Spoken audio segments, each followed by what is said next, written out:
साथियों नमस्कार, स्वागत है आपका आपके अपने चैनल हमारी अपनी हिंदी पर। साथियों आज का वीडियो, आज की क्लास पूरी तरह से एडेड जूनियर हाई स्कूल शिक्षक भर्ती परीक्षा के लिए। आप अवगत हैं कि आप कक्षा 6, 7, 8 के लिए यानी जूनियर हाई स्कूल के लिए अध्यापक बनने जा रहे हैं। पहले भी मैंने चर्चा की थी कि चूंकि 6, 7, 8 की कक्षाओं को आपको पढ़ाना है कि उनकी पुस्तकों से प्रश्न अवश्य पूछे जाएंगे, जो मुझे लगता है और पूछे जाते हैं।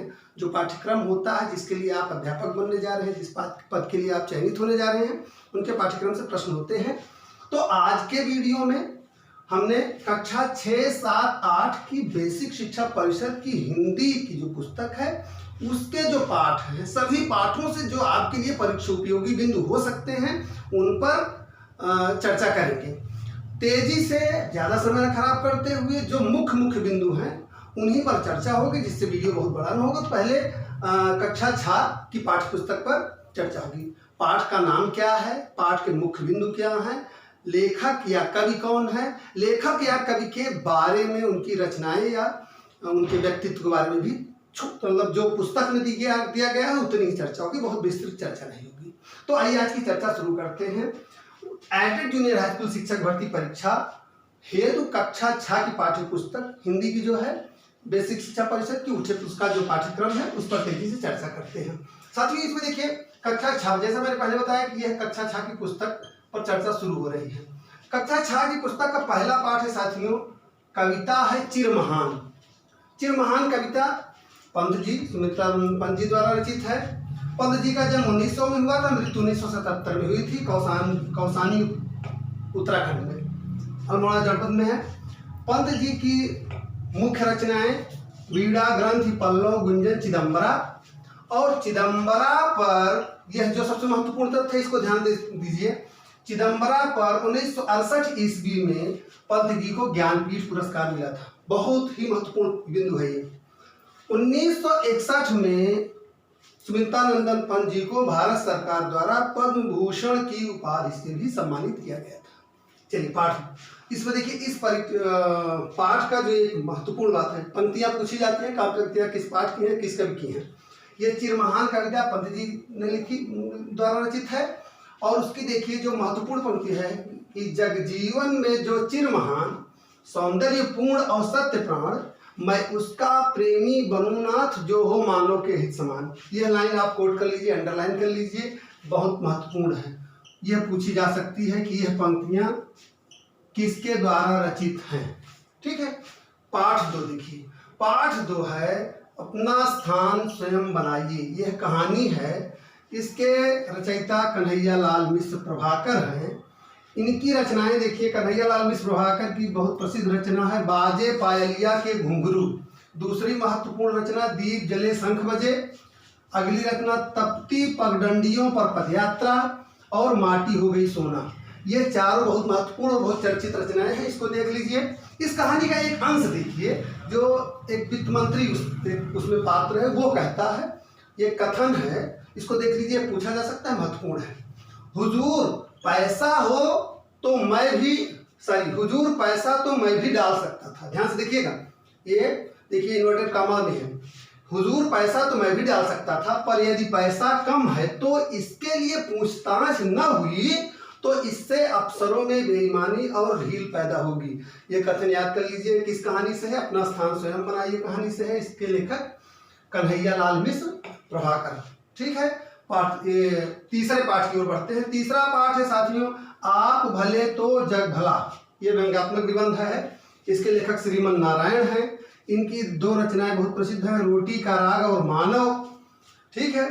इसमें देखिए बीच में एक प्रसंग आया है, उसमें दादू दयाल जी का एक दोहा इन्होंने लिखा है।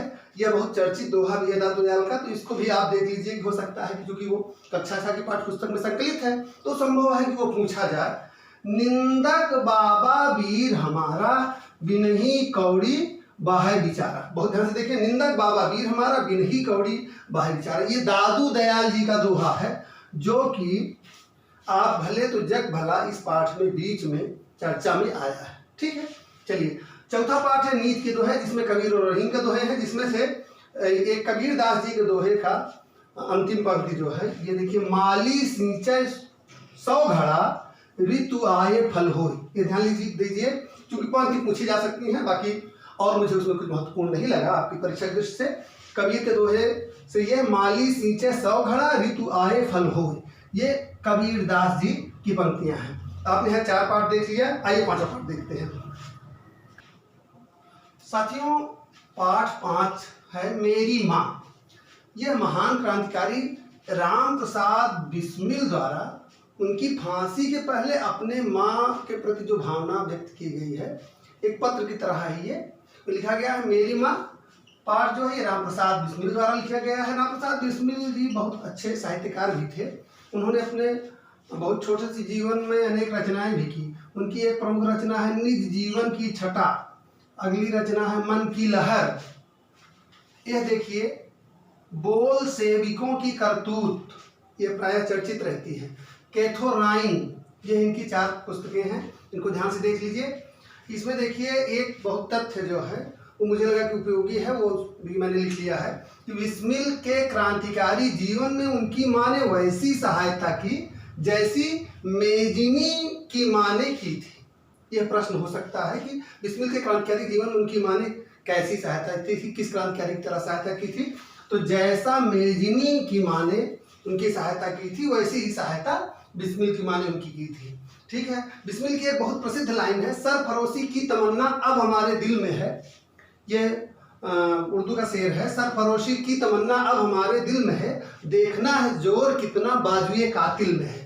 यह भी राम प्रसाद बिस्मिल द्वारा लिखा गया है, पुस्तक में संकलित भी है कक्षा 6 की पाठ्य पुस्तक में, इसलिए इसको यहाँ देखना मैंने जरूरी समझा। इसको आप देख लीजिए, संभव पूछ लिया जाए कि सरफरोशी की तमन्ना हमारे दिल में है, ये किसका शेर है। ठीक है ना, तो इसको ध्यान से देख लीजिए। आइए पाठ 6 देखते हैं। क्यों क्यों लड़की, बहुत रोचक पाठ है। एक आदिवासी लड़की की कहानी है इसमें। ये बहुत सुप्रसिद्ध साहित्यकार कहानीकार महाश्वेता देवी द्वारा लिखा गया है। महाश्वेता देवी जैसा कि आप जानते हैं बांग्ला की लेखिका हैं। उनकी देखिए रचनाएं, झांसी की रानी, 1084 की माँ, बहुत प्रसिद्ध रचना है, बहुत मतलब बिकती है। प्रायः आप इसको रेलवे स्टेशन वगैरह पे आप देखेंगे तो जो इस बुक स्टॉल्स होते हैं तो बाहर रखी रहती है। 1084 की माँ, ये बहुत बिकने वाली रचना है, बहुत मतलब बेस्टसेलर रही है। झांसी की रानी, 1084 की माँ, जंगल के दावेदार, अग्निगर्भ, अक्लांत कौरव, चोट की मुंडा और उसका तीर, आज इनकी रचनाएं हैं। ये महाश्वेता देवी को आपकी रचनाएं हैं, आप देख लीजिए ध्यान से। क्यों क्यों लड़की इस पाठ का नाम है, ये महाश्वेता देवी द्वारा लिखा गया है। इसमें एक आदिवासी लड़की की कहानी बताई गई है। पाठ 7 देखिए। साथियों, तेजी से हम इसलिए चल रहे हैं कि आपका समय न खराब हो और बहुत कम समय में पूरी किताब में कवर कर सकूं। माँ का एक कहानी, बहुत चर्चित कविता है माँ का एक कहानी। राजा था या रानी, इसमें यशोधरा द्वारा अपने पुत्र राहुल को एक कहानी जो है के द्वारा बुद्ध के दया, क्षमा आदि गुणों का वर्णन किया गया है। उस कविता मुझे लग रहा है कि लगभग सभी लोग हिंदी के जो विद्यार्थी हैं या नहीं भी है उसको जरूर पढ़ें, प्राथमिक कक्षाओं में पढ़ाई जाती है। कक्षा 6 की पुस्तक में है माँ का एक कहानी। ये इनकी पुस्तक यशोधरा से है माँ का एक कहानी, मैत्री शरण गुप्त जी की। माँ का एक कहानी कविता की रचनाकार राष्ट्र कवि मैथिली शरण गुप्त। मैथिली शरण गुप्त जी के बारे में एक कथन आप जान लीजिए कि राष्ट्र कवि की उपाधि इनको प्राप्त है। इनका जन्म चिरगांव झांसी में हुआ था। इनकी चर्चित रचनाएं हैं जयद्रथ वध, सिद्धराज, भारत भारती, यशोधरा, पंचवटी आदि। एक महत्वपूर्ण तथ्य इनके बारे में कि 1954 ईस्वी में भारत सरकार ने मैथिली शरण गुप्त जी को पद्म भूषण सम्मान से सम्मानित किया था। अगला देखिए, ये पाठ जो पाठ 8 है, यह परीक्षा में अनेक बार पूछा जा चुका है। मैं आपको बता दूं, हार की जीत कहानी बहुत चर्चित कहानी है। यह सुदर्शन इसके लेखक हैं, सुदर्शन जी की बहुत प्रसिद्ध कहानी है हार की जीत। यहाँ एक तथ्य आप जान लीजिए, सुदर्शन जी का वास्तविक नाम था बद्रीनाथ भट्ट। प्रश्न हो सकता है, कहानीकार सुदर्शन का वास्तविक नाम क्या था? बद्रीनाथ भट्ट। ठीक है। इनकी रचनाएं हैं पुष्पलता, सुप्रभात, पनघट, परिवर्तन, नगीना और भागवंती। भागवंती ये इनका उपन्यास है। टीजीटी 2009 की परीक्षा में पूछा गया था कि भागवंती उपन्यास के लेखक कौन हैं, और मुझे लग रहा है कि जिसने इस कहानी को पढ़ा था तो इसके पीछे जो थोड़ा सा लेखक परिचय दिया जाता है उसी में दिया गया था, बाकी बड़ी पुस्तकों में प्राय मिलता नहीं, तो इसलिए जरूर इसको ध्यान से देख लीजिए। भागवंती उपन्यास इनका जो है ये परीक्षा में आ चुका है। इनकी सारी रचनाएं महत्वपूर्ण है। हार की जीत कहानी के लेखक सुदर्शन, इनका वास्तविक नाम बद्रीनाथ भट्ट। यहाँ देखिए इस कहानी के पात्रों को आप जान लीजिए, क्योंकि बहुत चर्चित कहानी है। इस कहानी के मुख्य 3 पात्र हैं, बाबा भारती, और दूसरा डाकू खड़क सिंह, तीसरा पात्र सुल्तान घोड़ा। ठीक है, आपने इस पेज में पाठ 5 से 8 तक देखिए। अब आइए पाठ 9 देखते हैं। साथियों पाठ 9 है कक्षा 6 की पाठ्य पुस्तक में, हिंद महासागर में छोटा सा हिंदुस्तान। यह है रामधारी सिंह दिनकर जी द्वारा लिखा गया यात्रा वृत्त है। हिंद महासागर में एक छोटा सा देश है मॉरिशस। इस यात्रा वृत्त में दिनकर जी ने मॉरिशस के प्राकृतिक सौंदर्य और वहाँ सबसे बड़ी बात भारतीय संस्कृति का जो व्यापक रूप देखने को मिलता है उसके बारे में वर्णन किया है। मॉरिशस आप जान लीजिए, मॉरिशस की गलियों के नाम राम गली, कृष्ण गली, लक्ष्मण गली हैं। भारतीय संस्कृति को वहाँ आप व्यापक रूप से देखने को पाएंगे। तुलसी कृत रामचरित मानस वहाँ घर घर में आपको मिलेगा। तो इस यात्रा वृत्त के माध्यम से हिंद महासागर में छोटा हिस्सा हिंदुस्तान, इसके माध्यम से मॉरिशस के प्राकृतिक सौंदर्य और वहाँ भारतीय संस्कृति का वर्णन है। दिनकर जी का जन्म आप जानते हैं सिमरिया, ये मुंगेर जिला में है, बिहार में, वहाँ हुआ था। इनकी प्रमुख रचनाएं आप देख लीजिए, ये पद्य रचनाएं इनकी हैं, रेणुका, हुंकार, रसवंती, सामधेनी, कुरुक्षेत्र, रश्मिरथी, उर्वशी आदि। आप अवगत हैं। जो सबसे महत्वपूर्ण बिंदु जान लीजिए दिनकर जी के बारे में, उर्वशी पर इनको सन 1972 में ज्ञानपीठ पुरस्कार मिला था। इसको ध्यान से देख लीजिए, परीक्षोपयोगी बिंदु है। उर्वशी पर दिनकर जी को 1972 ईस्वी में ज्ञानपीठ पुरस्कार मिला था। अब आइए गद्य रचनाएं देखते हैं। गद्य रचनाएं इनकी संस्कृति के 4 अध्याय, मिट्टी की ओर, काव्य की भूमिका आदि हैं। संस्कृत के 4 अध्याय के लिए 1959 ईस्वी में दिनकर जी को साहित्य अकादमी पुरस्कार मिला था। ये दोनों महत्वपूर्ण तथ्य आप जान लीजिए। आइए पाठ 10 देखते हैं। ईदगाह, प्रसिद्ध कहानी मुंशी प्रेमचंद की। लगभग हिंदी का, या हमको लग रहा है कि प्रत्येक पढ़ा लिखा व्यक्ति ईदगाह को जरूर पढ़ा है। ये मुंशी प्रेमचंद की बहुत प्रसिद्ध कहानी है। प्रेमचंद जी का जन्म लमही में, बनारस में हुआ था। इनके बारे में चूंकि हर चीज जानना महत्वपूर्ण है, बहुत बड़ा नाम है, कहीं से इनके बारे में प्रश्न बन सकता है। जन्म वर्ष 1880 ईस्वी, मृत्यु वर्ष 1936 ईस्वी। प्रमुख उपन्यास आप देख लीजिए, सेवा सदन, रंगभूमि, कर्मभूमि, गबन, गोदान आदि हैं। मानसरोवर नाम से इनकी कहानियों का संग्रह, लगभग 300 कहानियों उन्होंने लिखी। इनकी कहानियों का संग्रह मानसरोवर नाम से 8 भागों में प्रकाशित है। इनका मूल नाम क्या था प्रेमचंद जी का? धनपत राय। ये नवाब राय नाम से उर्दू में लिखा करते थे। पाठ 11 देखते हैं। समर्पण, बहुत चर्चित कविता है। तन समर्पित, मन समर्पित और यह जीवन समर्पित, चाहता हूँ देश की धरती तुझे कुछ और भी दूं। ये उसी कविता की पंक्तियां, किस कविता की? समर्पण की। समर्पण कविता जो है ये रामावतार त्यागी ने लिखा है। किसने लिखा है? समर्पण कविता के रचनाकार है रामावतार त्यागी। इनकी 2 काव्य रचनाएं बहुत प्रसिद्ध हैं, 8वां स्वर और नया खून। ध्यान से देख लीजिए, रामावतार त्यागी की 2 रचनाएं प्रसिद्ध हैं, 8वां स्वर और नया खून। ठीक है, तन समर्पित, मन समर्पित और यह जीवन समर्पित, जैसा भी हमने कहा। इनकी कविता की पंक्तियां हैं। इसको इसलिए जान लीजिए कि कविता की पंक्तियां अगर ये पूछेंगे तो जानते रहना जरूरी है। अगला पाठ देखते हैं, पाठ 12। पाठ 12 का शीर्षक है साप्ताहिक धमाका। साप्ताहिक धमाका के लेखक हैं डॉक्टर हरिकृष्ण देवसरे।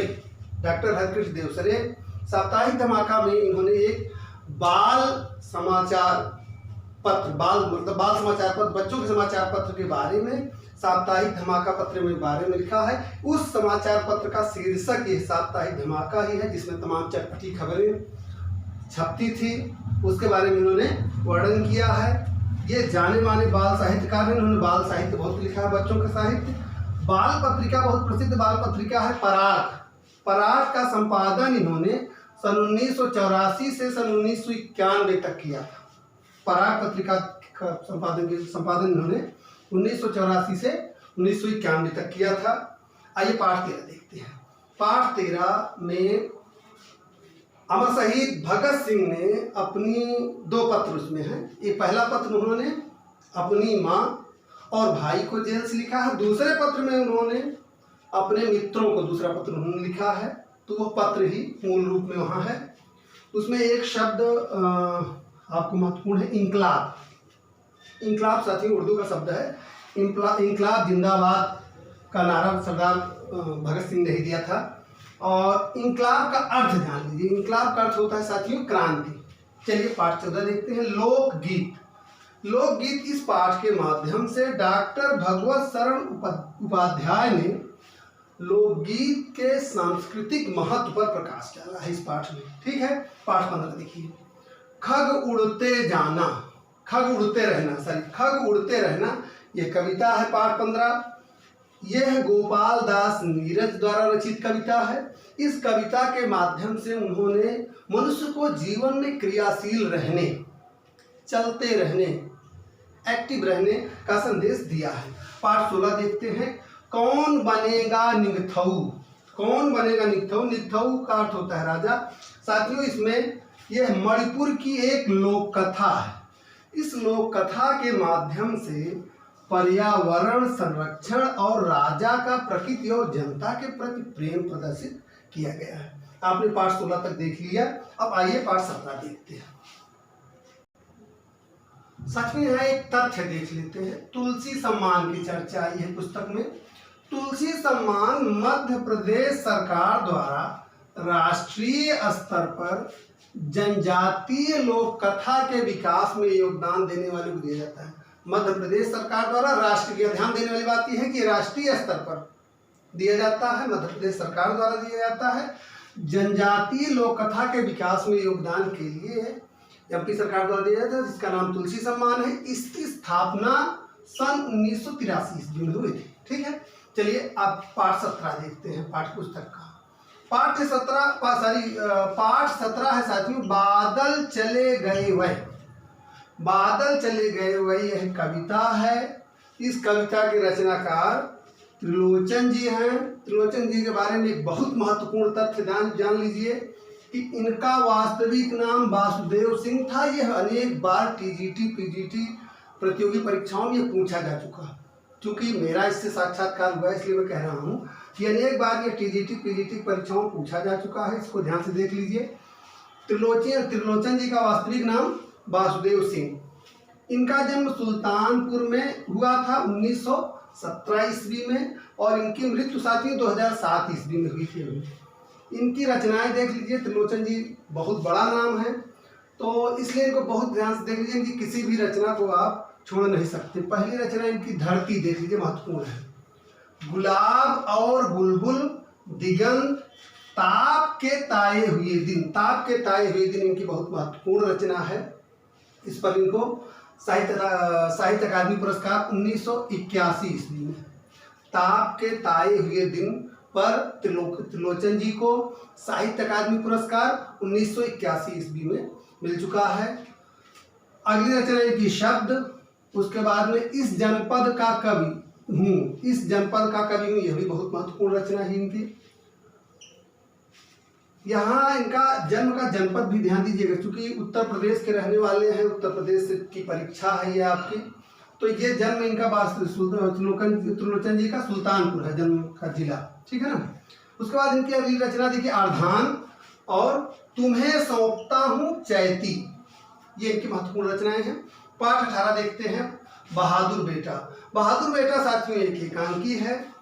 इस एकांकी के रचनाकार विश्व प्रभाकर जी हैं। विश्व प्रभाकर जी की जो दो प्रमुख चर्चित एकांकी संग्रह इनके हैं, एक तो सीमा रेखा है और दूसरी है पुस्तक कीट। बहुत ध्यान से देख लीजिए।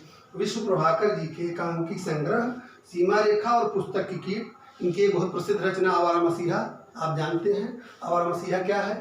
वो जीवनी है, किसकी जीवनी है? सरस्वती चटर्जी जी की। ठीक है ना। अब देखते हैं 19 पाठ, इसे जगाओ। इसे जगाओ यह भी एक कविता है। इस कविता के रचनाकार हैं भवानी प्रसाद मिश्र। इनकी प्रमुख रचनाएं बुनी हुई रस्सी, गांधी पंचहती और गीत फरोश। बुनी हुई रस्सी के लिए भवानी प्रसाद मिश्र जी को 1972 में 1972 में साहित्य अकादमी पुरस्कार मिल चुका है। बुनी हुई रस्सी के लिए 1972 में साहित्य अकादमी पुरस्कार भवानी प्रसाद मिश्र जी को मिल चुका है। पाठ 20 देखते हैं, छिपा रहस्य। छिपा रहस्य यह एक अनुदित कहानी है। इसके लेखक हैं क्वेंटीन रेनॉल्ड। इनका जन्म न्यूयॉर्क में हुआ था। इस कहानी में उन्होंने एक घोड़े और उसके स्वामी की बारे में दिया है। इसमें घोड़े की स्वामी भक्ति के बारे में वर्णन है। ठीक है साथियों, ये पाठ 21 पुस्तक का अंतिम पाठ 21, आओ फिर से दिया जलाएं। बहुत चर्चित कविता अटल बिहारी वाजपेयी जी की, आओ फिर से दिया जलाएं। इस कविता के रचनाकार पूर्व प्रधानमंत्री श्री अटल बिहारी वाजपेयी जी। अटल बिहारी वाजपेयी जी की रचनाएं देखिए, मेरी 51 कविताएं इनकी बहुत प्रसिद्ध रचना, कविताओं के इनके संग्रह है जिसमें 51 कविताएं हैं, हमने पढ़ी है। उसके बाद इनकी एक और रचना है नई चुनौती नया अवतार। ध्यान से देख लीजिए, मेरी संसदीय यात्रा इनकी अगली पुस्तक है। ये 4 खंडों में विभक्त है। मेरी संसदीय यात्रा अटल जी की जो पुस्तक है ये 4 भागों में विभाजित है। उसके बाद इनकी एक रचना और है, न दैत्यम न पलायनम। बहुत ध्यान से देख लीजिए, अटल जी का जो है मेरी 51 कविताएं, नई चुनौती नया अवतार, मेरी संसदीय यात्रा, ये 4 खंडों में है। न दैत्यम न पलायनम। अटल जी का जन्म ग्वालियर मध्य प्रदेश में हुआ था। 25 दिसंबर 1924 इनका जन्म, और मृत्यु इनकी 2018 में भी हुई थी। ठीक है ना। तो आज साथियों तेजी से, चूंकि आप देख रहे होंगे कक्षा 6 की जो पाठ्य पुस्तक है विश्व शिक्षा परिषद की, उसके पाठ 1 से लेकर 21 तक पूरे पाठ्यक्रम पर बहुत तेजी से कम समय में चर्चा हो गई। अगले वीडियो में पाठ 7 पर हम कक्षा 7 की पाठ्य पुस्तक पर चर्चा करना चाह रहे हैं। इसमें चर्चा करने का अर्थ यह है कि यह वीडियो आपका बहुत लंबा हो जाएगा, तो इसको यहीं हम रोकते हैं। अब अगले वीडियो में कक्षा 7 की पाठ्य पुस्तक में जो भी पाठ संकलित हैं उन पर तेजी से चर्चा करके हम आपको एक और वीडियो देंगे। तो फिलहाल आज के लिए इतना ही। मिलते हैं अगले वीडियो में कक्षा 7 की पाठ्य पुस्तक के पाठों के साथ। तब तक के लिए धन्यवाद।